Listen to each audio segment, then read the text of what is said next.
Okay, and when you are currently looking at the market scenario that's ongoing, so we have seen that NMIMS has decreased their cutoff as well, and couple of IIMs which are out of the cap round, they have also decreased their cutoffs. So there may be a probability that the cutoff might be fluctuating this year.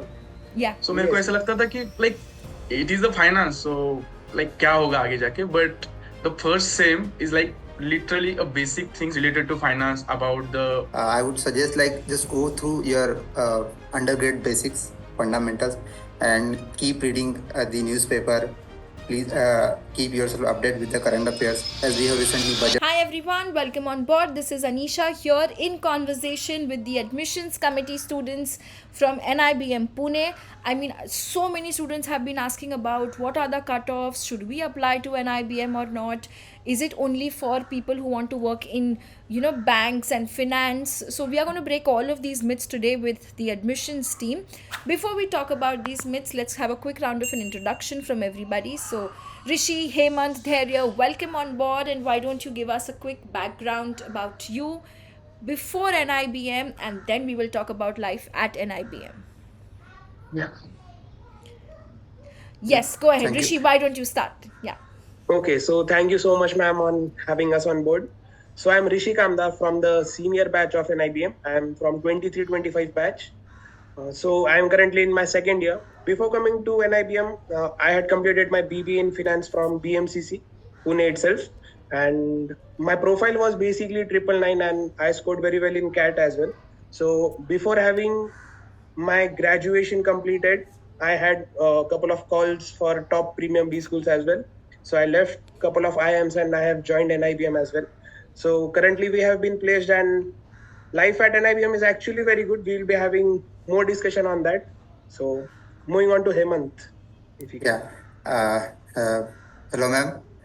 My name is Hemant and I am from Indore, Madhya Pradesh. And before joining NIBM, I worked at TCS as a technical consultant. I worked there for 3 years. And after that, I made my mind to pursue higher studies. So I appeared for CMET. I gave CMET and got 98.5 percentile. And I got call from premium institutes for the CMETs who took the CMET exam. And after that, I made to NIBM. So, lovely. Hello, ma'am. My name is Dhairysheel. I am from Kolhapur, Maharashtra. I completed my bachelor's in agriculture from College of Agriculture, Pune. After that, I applied for the CMET, and then I got admission in NIBM. Okay, that's interesting. Lovely. Great. Now tell me more, all of you come from very different backgrounds. What made you choose NIBM? Meanwhile, Rishi and Hemant, why don't you guys go ahead and tell us why you chose NIBM? What was your decision? Yes. Okay, so it was very clear when I pursued my higher studies. I completed my 12th in commerce, and it was very clear that I would be going for BBA in finance. So as I was pursuing BBA in finance, it actually made me more fascinating to study about the financial markets, how banking and finance actually work on a very grassroots level in India. So when I came to know that what are the premium B schools about pursuing MBA in banking and finance, so of course NIBM was among the top of them. So I made very clear that if I want to go for banking and finance, NIBM is the only option that I have in my list. So this was my reason for choosing NIBM over IIMs as well. So I left a couple of BBIMs. So this was the major reason I had. Okay, that's pretty interesting. Yes, lovely. Hemant, what made you choose NIBM? Yeah. So as I said, I have experience in a technical consultant.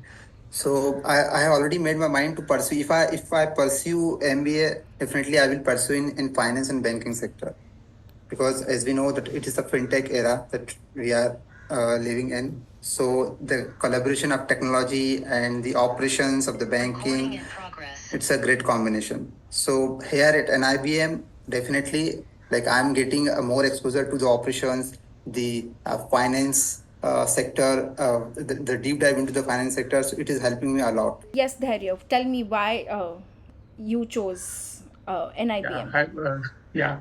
Ma'am, during agriculture graduation, it's like a different course from the finance.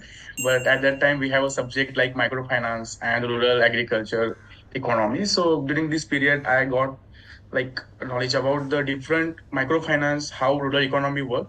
And during this period, I spiked my interest in finance related, like most of the economy. So I decided to do either economics, MSc in economics in agriculture or finance. So I got to know about the NIBM, and then I gave CMAT and choose NIBM. Okay, lovely. That's pretty interesting. Now, if I were to quickly ask you guys, how is life at NIBM, or what was your entire admission process like? So, could you elaborate that? Okay, so life at NIBM. So of course we are pursuing MBA, so it's very rigorous. On days you are just so currently I am on a sleep of less than 3 hours. So we are continuously working, and we are having our alum milaj. So that's get together of your alums, and they all are on campus. So life is pretty much rigorous. You are running back to back from your lectures, then you have your case studies, then you have your committee meetings, clubs meeting, and then you get some time for yourself. You try to develop some skills that are required in the current market scenario. And we have sports as well, so we would be playing badminton, basketball. So me and Dhairya, we love to play lawn tennis, so you can see us on the court as well. So yeah, and the admission process, it was like first we applied on the application form, then the cutoff was released, and we got a PI call.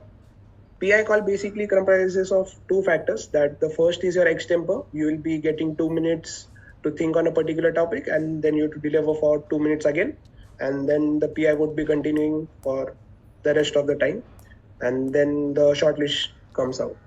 Okay, lovely. So, what do you think would be the cutoffs, or how could you expect? There's something which is always, if you look at around, there is a concept about NIBM Pune has got threshold, and then there is cutoffs. So, how, if you could, clarify that, because that's something what all students are very worried about. Ki mera CAT mein, CMAT mein itna hai, should I apply, should I not apply?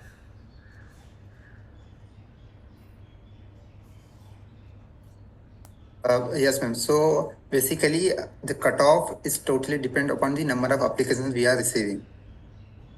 So if there are a large number of applications, definitely the cutoff will go high.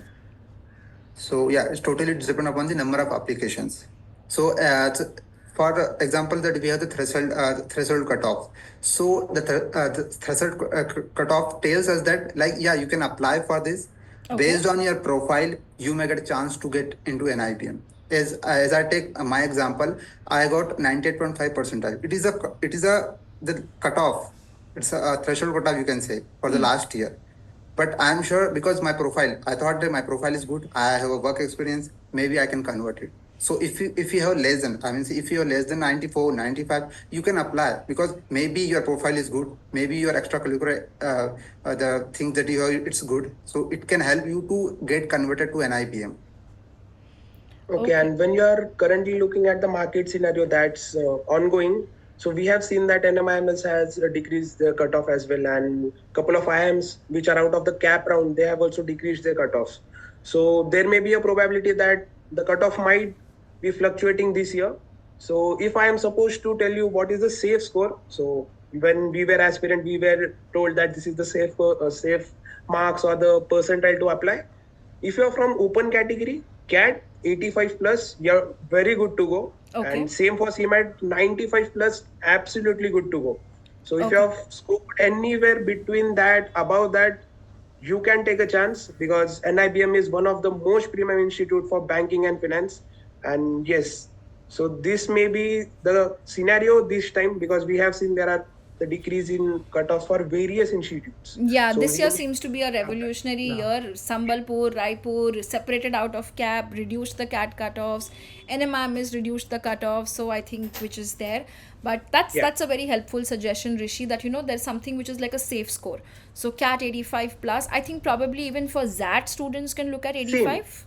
Okay, Yeah. so Same. CAT ZAT 85 plus if you have, and CMAT 95 plus. This is for general students. If someone is coming in, let's say from a category, what do you think could be like, in general, should we look at? How lower can we go? For CAT, Category students, yeah. okay, for CAT category, I would be combining all the category. If you are 80 plus for CAT, you're good to go. And same for CMAT, it would be 90 to 92. Between 92, you are again good to go.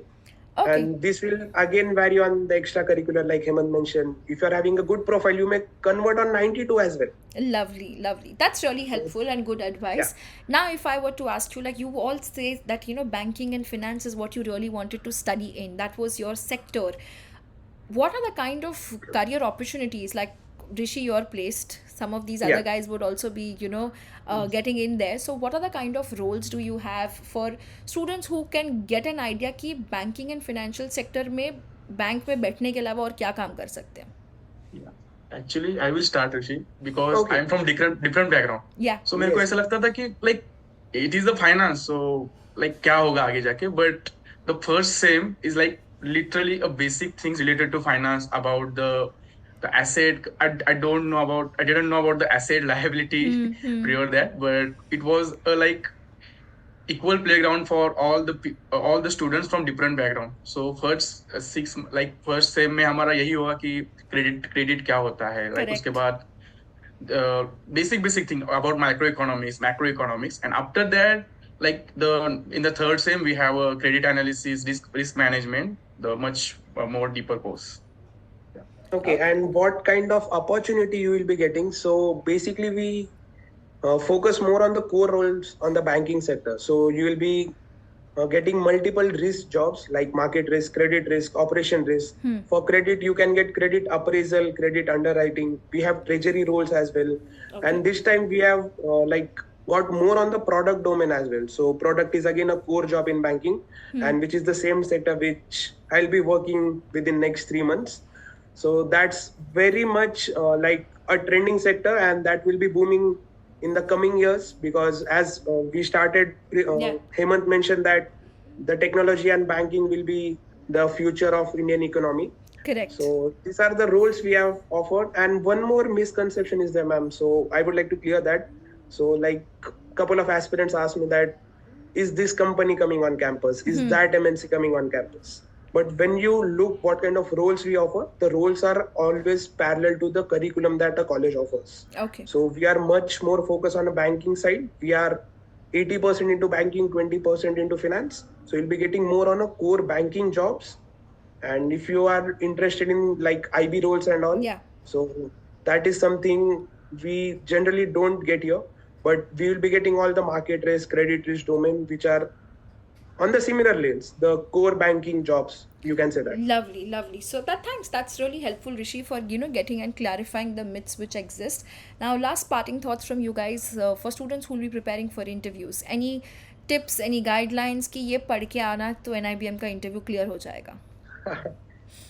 So in the interviews generally start with OCT, like oral communication test. Yeah. Like the extempo.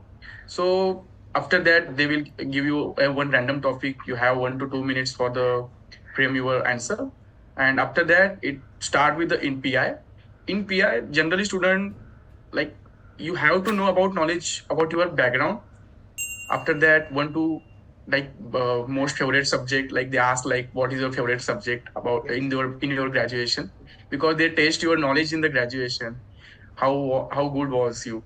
After that, the current affair knowledge about the RBI policies, about the basic knowledge about the repo rate, what is CRR, RRR, which must be known for the any finance student. And then current affair, then about the economy, like that's good. Okay. Okay. That's Okay, interesting. so if I'm supposed to say that my thoughts are pretty much different for the admission process. So first is that we will be obviously looking for a well communicated guy. You should be having a very good communication skills, because your technical knowledge can be developed. You can get a domain knowledge of various topics, various scenarios over a time in 2 years. But communication is that which you cannot develop in a couple of weeks or a couple of months. That is something which you learn from the beginning of your career. So first, it's communication. Focus more on communication. Your OCPI, your extemper will be having a significant weightage. And second is PI. You will be focused much on a basic banking domain knowledges. We can ask like CRR, SLR, and what are the current scenarios in the overall economy, maybe global economy. Current affairs is something you should be focusing on. And it doesn't matter what is your background. So the basics should be clear from your undergrads, and basic banking knowledge, it's good to go. And yeah, that will be all. Yeah, so as Rishi said, like we have 25% weightage of the interview. Yeah. So as Dhairysheel and Rishi said, so I would suggest like just go through your undergrad basics, fundamentals, and keep reading the newspaper. Please keep yourself updated with the current affairs. As we have recently budget, so just go through the budget and the basics of the economics and the finance. So it will good to go. Okay, that's really helpful and nice. So I think summarizing the discussion, everybody who's looking forward to work in the banking, core banking industry, be it roles of credit risk or marketing based or product based or fintech and finance also, they are all there. Prodman. You also have career options of working in HR and sales also for that matter, but in the banking industry is who you should look at. These are the people, these roles is what you should look at, and then you apply to NIBM. Clearing the air about the cutoffs, we've spoken to the team and everybody says 85 plus is good for general category students when it comes to CAT and ZAT, 95 plus for CMAT, and for the category students we are looking at an 80 percentile in CAT ZAT and a 90 to 92 percentile in CMAT. But again, these are safe scores. There is no assurance you will get a call. The number of students getting shortlisted will depend on total number of applicants and their profiles, and the cutoffs are based on that. So don't take it as a hard and fast rule, but take it a opportunity to apply and start preparing for your interviews. You'll have your extempore, which is your OCT, followed by personal interview. Make sure you know well about yourself, your undergraduate, your studies, and the basics of the banking industry. So I think that's pretty much what we have all discussed today. And thank you so much, Rishi, Hemant, and Dhairya for joining in. We will be loving to have you guys come and take more sessions with the students as well, especially once they get a call so that they can convert the interviews. And thank you so much, guys. Thank you, ma'am. Thank you, ma'am. Lovely. For all the students who are listening to us, any doubts, any questions you have about your profile, कि मेरा 10th 12th graduation में इतना है, CAT ZAT CMAT में इतना है, drop in the comment section. I will request them also to reply to it कि आपको apply करना चाहिए, नहीं करना चाहिए, and we will help you guys out. Convert your calls. All the best and take care, everyone.